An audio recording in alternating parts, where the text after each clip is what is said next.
Seorang wanita parubaya bernama Carrie Rihel mengendarai mobilnya di Highway 4 atau yang lebih sering disebut Ingraham Trail di pinggiran kota Yellowknife di Northwest Territory, Kanada. Saat itu adalah bulan Oktober, di mana bulan itu merupakan permulaan musim dingin. Meskipun itu siang hari, sekitar pukul 11.30 siang, tetapi udara musim dingin tetap terasa menusuk tulang. Suhu kini mendekati 0 derajat Celcius. Jalanan yang sepi dan tenang seolah menambah suasana menggigil kala itu. Cahaya mentari berpendar di antara titik-titik putih. Carrie mengendarai mobilnya dengan santai di jalanan Ingraham Trail yang melewati banyak danau. Setelah ia melalui danau Raven, di kejauhan ia melihat sesuatu yang begitu kontras. Penampakan seorang wanita dengan pakaian serba pink begitu kontras dengan warna jalanan yang berwarna putih. Seorang wanita Asia yang mengenakan pakaian berwarna pink, dilapisi kot berwarna pink, dan ia mengenakan topi berwarna pink. Tak aneh, penampilannya itu memancing mata Carrie untuk lebih saksama melihatnya. Carrie berpikir wanita itu sangat cantik dan perempuan itu berjalan sendiri. Carrie mafhum dengan kondisi itu. Toh, bukan sekali dua kali ia melihat turis Asia berada di kotanya. Bahkan Carrie dapat memastikan bahwa ia adalah turis Jepang. Karena saking banyaknya turis dari negara Jepang yang berpelancong ke Yellowknife, Kanada. Namun ia merasa ganjil karena biasanya ia melihat turis Jepang selalu pergi berkelompok. Tetapi saat itu ia hanya melihat wanita itu seorang diri saja. Terlebih, ia berjalan menuju ke barat, di mana di sana hanya terdapat dataran taiga, serta hutan dan alam liarnya. Carrie memperhatikan wajah wanita itu. Tak nampak wajah bingung ataupun ketakutan. Ia sangat rileks, pandangannya mantap, ia tahu kemana tujuannya. Karena itu, Carrie pun tak memusingkan tentang dia. Padahal momen beberapa detik itu bisa jadi momen yang dapat mengubah seluruh alur kisah yang akan saya ceritakan ini. Sepanjang jalan menuju kota, Carrie gamang karena ia merasa aneh. Kenapa seorang wanita Jepang berjalan sendirian menuju alam liar? Apa karena ia ingin melihat aurora? Atau ia hanya sekadar ingin melakukan trekking? Carrie sempat berpikir untuk memutar kembali kendaraannya menuju Ingraham Trail ketika sudah sampai di kota. Namun, hal itu urung ia lakukan. Lalu, ia melanjutkan perjalanannya. Beberapa hari kemudian, setelah Carrie pulang bekerja, suaminya berkata, ia mendengar berita tentang seorang turis Jepang yang menghilang bernama Atsumi Yoshikubo, dan ia mengenakan pakaian serba pink. Pikiran Carrie langsung tertuju kepada kejadian beberapa hari sebelumnya, di mana ia melihat seorang wanita Jepang berjalan sendirian menuju alam liar, dan ia mengenakan pakaian serba pink. Inilah dia kisahnya, hilangnya Atsumi Yoshikubo.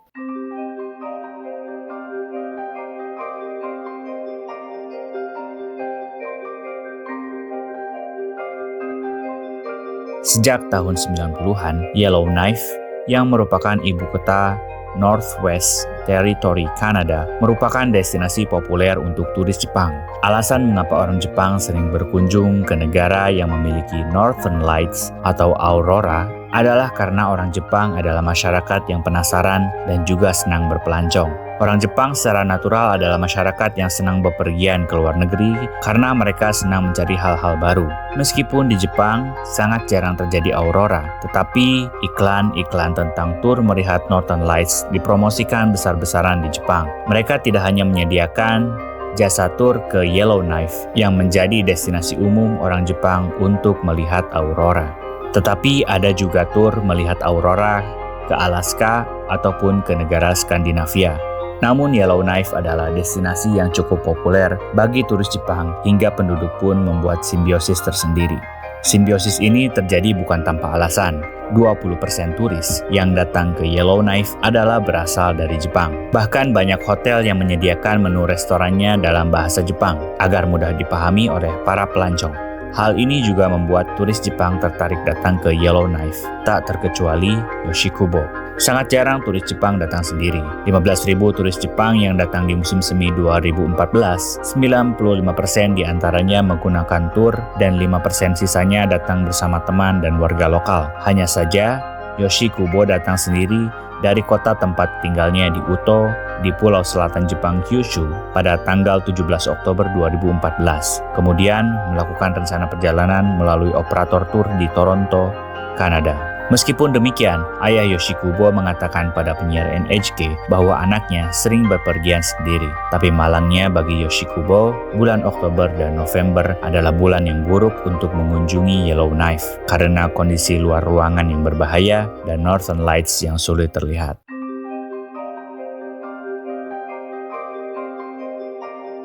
17 Oktober 2014, Atsumi Yoshikubo tiba di Toronto, Kanada. Ia menghubungi salah satu operator tur Yellowknife. Sebenarnya ia sudah disarankan untuk tidak ke Yellowknife karena alasan cuaca dan juga aurora yang sulit terlihat. Jadi perjalanan ke Yellowknife hampir semua ditutup karena hanya akan kontraproduktif dengan apa yang ingin ia rasakan. Biasanya turis yang berkunjung sendirian akan dikelompokkan dengan turis lain. Namun anehnya, Yoshikubo tetap kekeh ingin berkunjung ke Yellowknife sendiri. 19 Oktober 2014, di Midnight Sun, Yellowknife, terekam dari CCTV, Yoshikubo mengenakan pakaian serba pink. Midnight Sun sendiri adalah tempat berbelanja souvenir lokal. Terlihat dalam video rekaman, Yoshikubo membeli beberapa barang. Mungkin saja itu dimaksudkan sebagai oleh-oleh. Di waktu lainnya, di hari itu juga, kamera di pusat informasi turis merekam kedatangannya ke tempat itu. Lagi, ia datang sendiri. Kemudian kegiatannya selama 2 hari tidak diketahui. Selama pagi hari di tanggal 22 Oktober, kamera keamanan merekam ia meninggalkan bangunan dan mengenakan pakaian yang serba pink dengan yang ia kenakan 2 hari sebelumnya. Kemudian, jam 11.30 siang, Carrie Rihel, seorang pensiunan polisi, melihat Yoshikubo berjalan sepanjang Ingraham Trail, di mana area itu yang diketahui sebagai area yang tidak dihuni oleh warga. Carrie melaporkan penglihatannya, bahwa terakhir, ia terlihat beberapa hari sebelum berita tentang seorang perempuan Jepang menghilang. Carrie melaporkan penglihatannya, bahwa ia yakin ia melihat berita tentang seorang perempuan yang menghilang dan ia yakin ia bertemu dengan perempuan itu. Meskipun Carrie sendiri tak yakin dengan tanggal pastinya karena ia sering melalui jalan itu hampir setiap hari.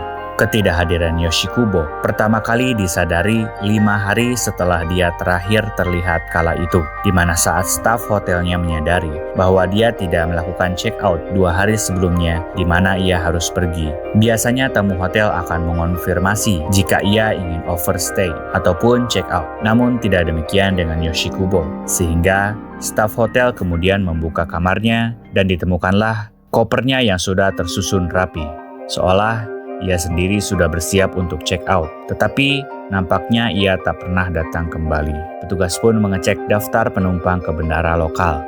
Hal itu pun sia-sia, karena tidak ada nama Atsumi Yoshikubo. Nampaknya ia tidak pernah terbang kembali ke negaranya. Footage yang diambil dari CCTV hotel memperlihatkan dia pergi tidak lama sebelum dia terlihat di jalanan oleh Carrie Rihel. Lalu, tanpa menunggu waktu, Kepolisian Royal Canadian Mounted Police atau RCMP segera melaporkan kejadian ini sebagai kejadian orang hilang. Yoshikubo dinyatakan hilang di wilayah Yellowknife, Northwest Territory, Kanada. Segera, RCMP mengerahkan tim SAR untuk menyusuri area sepanjang tempat ia terakhir terlihat seperti yang disampaikan oleh Carrie. Ketika berita tentang menghilangnya Yoshikubo tersebar, itu seperti memberikan saran kepada masyarakat sekitar untuk melakukan pencarian. Masyarakat berpikir bahwa Yoshikubo mungkin saja menghilang di area luas taiga di sekitar kota, dan mereka menambahkan pencarian resmi dengan pencarian sampai ke semak-semak. Kasus ini mendapat perhatian serius dari pihak berwajib dan warga lokal. Beberapa di antara Yellowknifers melakukan pencarian dengan tangan sendiri. Meskipun salju turun, pada tanggal 29 Oktober, 5 orang pencari berkumpul di sekitar parkir ski club. Dibimbing dengan menggunakan lampu dan headlamp, tim memotong jalur baru sepanjang jalur ski, mengecek di bawah pohon dan semak belukar, serta tempat-tempat yang tidak terlihat dari helikopter yang mengelilingi area itu sepanjang hari. Ketika grup berpencar, mereka melanjutkan pencarian di sepanjang jalur ski atau mengecek semak belukar sepanjang jalan ke Giant Mine. Jadi, kemana sebenarnya Yoshikubo selama ini? RCMP melakukan pencarian intens. Mereka mengerahkan personel darat dan udara untuk menyusuri area taiga di utara dan barat kota dekat di mana Yoshikubo terakhir terlihat, dan warga takut dia mengalami foul play. Itu Coldplay. Yang nggak tahu foul play itu apa, coba tonton video sebelumnya deh. Karena khawatir juga itu terjadi kepada warga lokal, maka mereka pun memulai pencarian informal untuk membantu menemukan Yoshikubo. Pencarian pun dilakukan di permulaan musim dingin, di mana malam menjadi lebih panjang. Selain berita yang menyebar secara nasional di Kanada, stasiun berita Jepang juga terbang ke Yellowknife untuk memberikan progres kasusnya kepada audiens Jepang. Karena kasus menghilangnya Yoshikubo menjadi perhatian yang besar, dikarenakan kasusnya merupakan yang pertama kali terjadi pada turis Jepang dari sekitar 60.000 turis yang datang ke Yellowknife sejak 2008.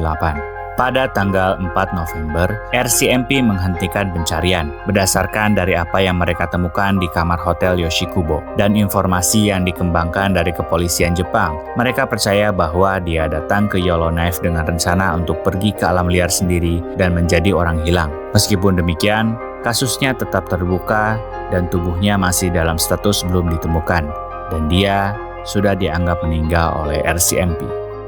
Di Jepang, Fuji Television melaporkan bahwa saudara laki-laki Yoshikubo, Kenji Yoshikubo, telah dikontak oleh Kementerian Luar Negeri Kanada dan mengatakan bahwa saudarinya telah mengirim surat kepada teman perempuannya sebelum ia pergi ke Yellowknife, bahwa ia hendak mengakhiri hidupnya di Kanada. Namun yang menjadi aneh di sini adalah bahwa Yoshikubo telah membeli tiket pesawat untuk pulang. Tapi tunggu dulu. Kalau kalian masih ingat dan mengikuti cerita saya sejak tadi, Yoshikubo datang ke pusat oleh-oleh lokal dan membeli souvenir. Lalu mengapa ia mau bunuh diri? Terlebih, barang-barangnya sudah tertata rapi di dalam koper di kamar hotelnya. Artinya, dia sendiri sudah siap untuk pulang. Menurut saya, ini aneh banget. Gimana menurut kalian? Aneh gak? Ya aneh lah. Karena kalau nggak aneh, gak saya bahas.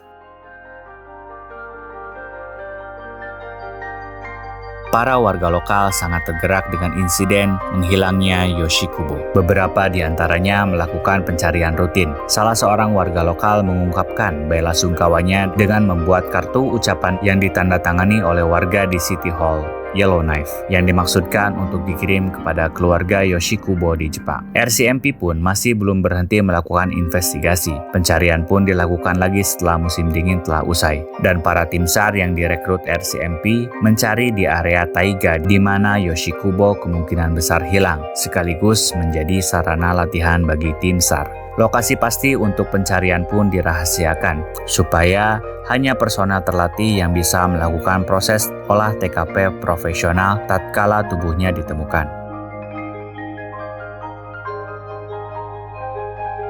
Ada beberapa spekulasi mengenai Yoshikubo memilih untuk mengakhiri hidupnya sendiri dengan cara berjalan di semak sekitar Yellowknife. Simon Hatcher, seorang profesor psikiatri dari University of Ottawa, mengatakan kebanyakan orang berkelana di alam adalah salah satu bentuk dari temporary suicide atau diri sementara. Sebenarnya istilah ini biasa dipakai untuk peminum alkohol, di mana si korban mungkin berniat untuk kembali dari pengalaman tidak mengenakan itu untuk menjadi lebih baik ketika pulang. Hatcher mengatakan di National Post, orang-orang yang sedang merencanakan diri dapat memiliki fantasi di mana mereka untuk sementara waktu dapat melepaskan diri. Itulah mengapa beberapa lokasi populer di Jepang seperti Aokigahara, di mana banyak sekali diri yang terjadi setiap tahunnya. Hal ini menjadi sebuah bentuk pengasingan diri. Untuk itu, Yoshikubo berpergian jauh untuk melakukan bunuh diri miliknya. Kadang orang meromantisasi tentang bagaimana mereka bisa mengontrol kematian mereka, dan akhirnya menetapkan hal itu di suatu tempat, kata Direktur Pusat Pencegahan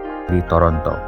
Mungkin saja wanita ini datang ke Kanada untuk membuat jarak dengan keluarga mereka dan untuk tidak melibatkan mereka. Di tengah penyelesaian, banyak Yellowknifer yang khawatir bahwa insiden ini dapat mengakibatkan penurunan jumlah turis Jepang ke Yellowknife. Meskipun dampaknya belum terlalu lihat sampai musim dingin tiba, di mana itu adalah waktu populer untuk melihat aurora. Ini akan membuat takut turis Jepang jika seseorang menghilang, ujar Direktur Territorial Tourism Center, di mana Yoshikubo terakhir kali terekam. Meskipun demikian, Colin Dempsey, Presiden Northern Frontier Visitors Association, mengatakan bahwa ia sangat sedih bagi kehilangannya. Namun ia juga lega karena kehilangannya bukanlah bagian dari foul play. Dan di bulan Desember, kekhawatiran para penyedia bisnis tur ini tidak terjadi. Malah tercatat semakin banyak angka kunjungan turis dibandingkan tahun sebelumnya. Setelah lebih dari 10 bulan, polisi terus melanjutkan pencarian tubuhnya. Mereka mengharapkan supaya dapat menemukannya, menggunakan area yang mungkin ia kunjungi sebagai latihan bagi tim SAR. Kemudian, pada tanggal 31 Agustus 2015, seorang pendaki menemukan barang personalnya yang akhirnya diidentifikasi milik Yoshikubo dengan sisa-sisa tulang manusia di area hutan di bagian utara kota. Tapi harus dilakukan tes DNA terlebih dahulu untuk mengonfirmasi fragmen tulangnya. Dengan hanya tulangnya saja yang tersisa, mereka tidak dapat melakukan otopsi. Pada April 2016, RCMP mengonfirmasi bahwa jasad tersebut adalah Yoshikubo, sekaligus mengumumkan kasusnya telah ditutup. Kasus Yoshikubo meninggalkan banyak pertanyaan, seolah-olah menghilangnya adalah sebuah rekaan. Tidak ada yang tahu pasti kemana ia bepergian. Tidak ada informasi di mana tubuhnya ditemukan. Mengapa pakaian serba pink yang ia kenakan? Mengapa ia berjalan kaki menuju alam liar sendirian? Jika Yoshikubo mengakhiri hidup menjadi niatan, mengapa kopernya repot-repot ia rapikan? Kenapa susah-susah beli buah tangan? Sampai saat ini, rahasia tetap terkubur bersama kepergian. Dan alasan tetaplah alasan. Hanya ia yang tahu dan Tuhan. Terima kasih.